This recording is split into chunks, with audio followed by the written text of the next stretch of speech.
Hi, my name is Ricky, and this is my story of how I went from ex-prisoner to author and gym owner. Life for me growing up, I didn't have a bad childhood, but my dad had been to prison. He spent a lot of years in prison. And so growing up, my dad used to tell me about prison and sort of glamorize it. So from a young age, I always wanted to go to prison. I got arrested by the police when I was about 8-year-old. I got caught shoplifting in the shop. My dad had to come and pick us up, and I didn't really get told off by my dad for it. So it didn't really deter us from keep on doing it. It was just the fact that we didn't really have much growing up, so that was our way of getting a little bit extra. I was still getting into trouble all the time at school. I was always fighting in the playground, and the headmaster of the school, if he found out you were fighting in the playground, he used to actually hit you. So he used to beat the kids up.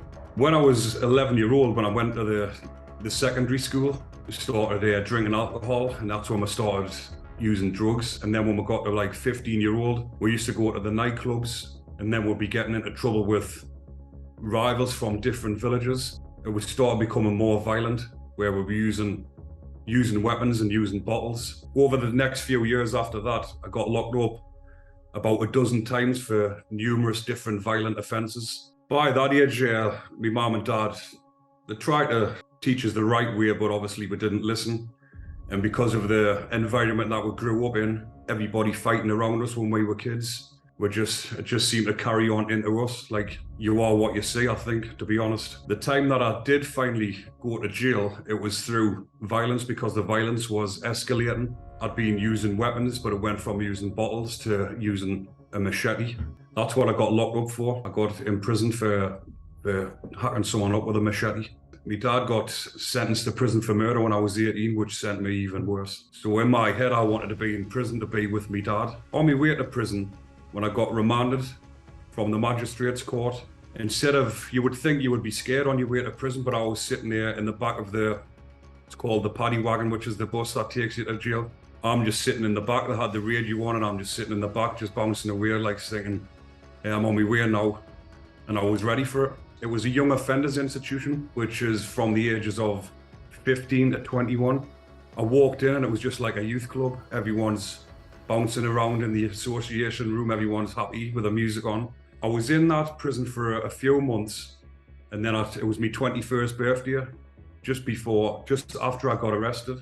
So I spent about 3 months in the young offenders institution. And then I went to the men's prison, which was in Durham, HMP Durham. At this point, I hadn't been convicted in court. I went to trial and got found guilty. Then I got sent to a maximum security prison, and that's where my dad was. So I was 21-year-old, and the sentence I got, it was called IPP, which stands for Indefinite Imprisonment for Public Protection. It's the same as a life sentence. The sentence is actually 99 years. So I had to serve 4 years before I'd be eligible for parole. And there was a lot of violence in the maximum security prison. And the second day that I was in the prison, this Al-Qaeda terrorist was in the kitchen, and somebody came up behind him with a pan of hot oil and tipped it over his head. A day in the category A prison, you wake up at 7 o'clock in the morning, you get your door unlocked at 8:30, and everyone goes to work from 9 a.m. till 11 a.m. You come back, you have exercise, then you have your dinner, and then you get locked up for 2 hours. Then you go back to work from 2 o'clock till 4. Then you get locked up again, and then you're opened up from 5 till 7 for association, gym time, and exercise. And then you're banged up from 7 o'clock till the next morning. But after I've been in prison about 4 years, I was 24-year-old at this point, and this is when I started evaluating my life. I wasn't thinking about prison, I was thinking about being free and getting married, having kids, running my own business. I had different dreams at this point of what I had when I was younger. What I was doing with my time to better myself was going to the gym. This is when I actually found fitness and weightlifting. That was a good way for me, because I was suffering from mental health issues as well. I was going to the gym to get fit, going to education classes. I was doing offending behaviour courses just to try and better myself, to have a better future. When I went up for my parole after I'd just done just over 5 years at this point, I was 25-year-old, and I had to sit in front of 3 parole members. One of them was a Crown Court judge, and they give you a hard time, asking you if you've changed to see how you react. And I put my point across that I wasn't the same person I was when I came in. I changed my mindset, and they granted us release. And luckily, my girlfriend was waiting for us. She stuck by us through all my time. And then I moved straight in with her, went to live with her. Within the first year, we had a little son together, and that was the first one of our kids. I had a bit of money. What I got left inheritance, my granddad had passed away whilst I was in prison. And the money that I got, knew I was going to put it to good use. So when I got out, I bought myself a burger van. I was doing my own thing, working for myself. And then I set up another few businesses over the years. So life was going good at this point. I wasn't using drugs anymore. I wasn't drinking alcohol. Over the years, we got married and we had 4 children. We bought our own house. But then I started experiencing deaths in the family and friends, and then things started taking a bit of a turn for the worse. I looked after me grandma when she was terminally ill with cancer, and I looked after her when she was dying in her bed in her last days. But at this point, my wife was pregnant with my daughter, which was our second child. And the day that my daughter was born, I got a phone call off my brother, and he was saying, you need to get to the hospice. So I went to the hospice, and I went in the room, and I grabbed a hold of my Nana's hand, and I said to her, I says, Nana, you can go now. I says, Michaela's had the baby. We've got a little daughter, and she's there. She's fitting well, and you can go now. You can be at peace. And she just went, took her last breath in my hands and just died in my hands and passed away. So that was quite a strong moment in my life. A year after my grandma had passed away, my best friend was suffering from mental health issues, which none of us knew about. And he kept ringing us up this day, sending us messages saying he wasn't too well and he wanted us to go up and see him. But at the time, I was out having a family day with my wife and kids. And by the time I got back, I was sending him a message. I was trying to ring him, and he wasn't answering the phone. So I went and got my other best friend, and we went up to his house, and he wasn't answering the door. So I kicked the door down. We ran upstairs, and he was on the back of the door hanging. He'd killed himself, and I had to cut him down and give him mouth to mouth. And I was trying to bring him back, but there was nothing I could do. He was gone. So obviously this had a massive impact on my life. And then I started drinking again. I was drinking liters of vodka just to try and forget about it. And because I'm on life license, which is for 99 years, I'm on license for the rest of my life. So anything I do, I can get sent back to prison. And at this point, I had my own business buying and selling motor vehicles. I ended up buying a motor vehicle which was stolen, and I was on my way to sell the vehicle, and I'd had a couple of drinks and I crashed the car and I ran away and left it. But my DNA came back 6 months later on the airbag. So when I was on my way to work in a recovery truck going to pick a car up, about 10 police cars just come flying up behind us, boxed us in, and they tell us to get out of the car. They put us in the back of the police van and said, "You wanted for recall back to prison." I didn't even see the inside of a court or anything. They just sent us straight back to prison. But the only difference was this time I was married, I had 4 kids, and I had a business, and I didn't want to go to prison. And it wasn't until after 6 months I took a look at my life and said, it's my fault that I'm in here, nobody else's. And when I took that responsibility on, I started feeling a whole lot better about myself.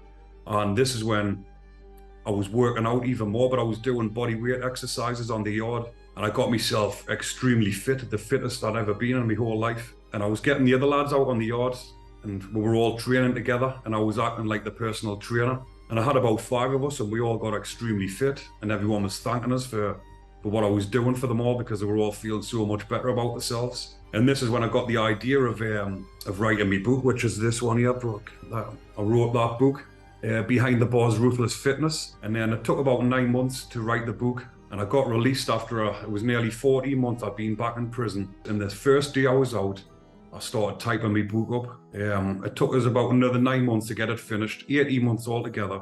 But in the meantime, I bought a gym off my best friend he'd owned the gym for 20 years. And I'm now doing great stuff for the community. I put boxing classes on for the kids. I've got ladies classes on. And I've also set up a mental health group for men, which is free of charge.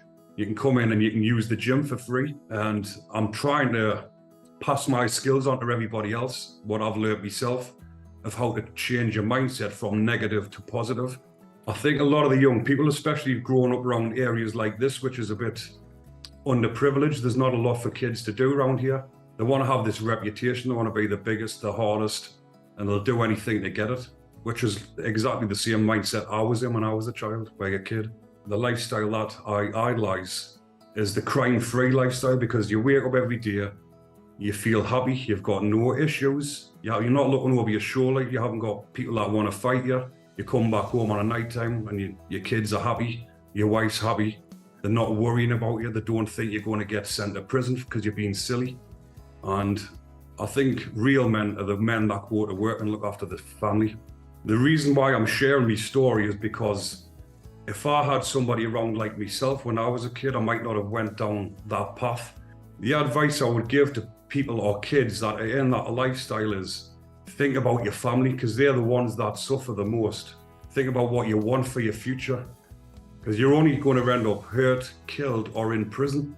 This is the happiest I've ever been. I'm really, really happy. My kids are happy. I'm giving them a good future, and my wife's got a smile on her face too, so I'm really happy.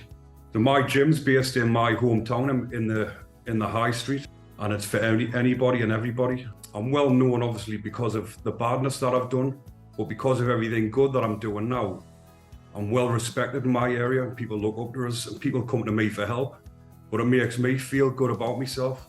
The feelings that I get from helping people is much better than the feelings I used to get from hurting people.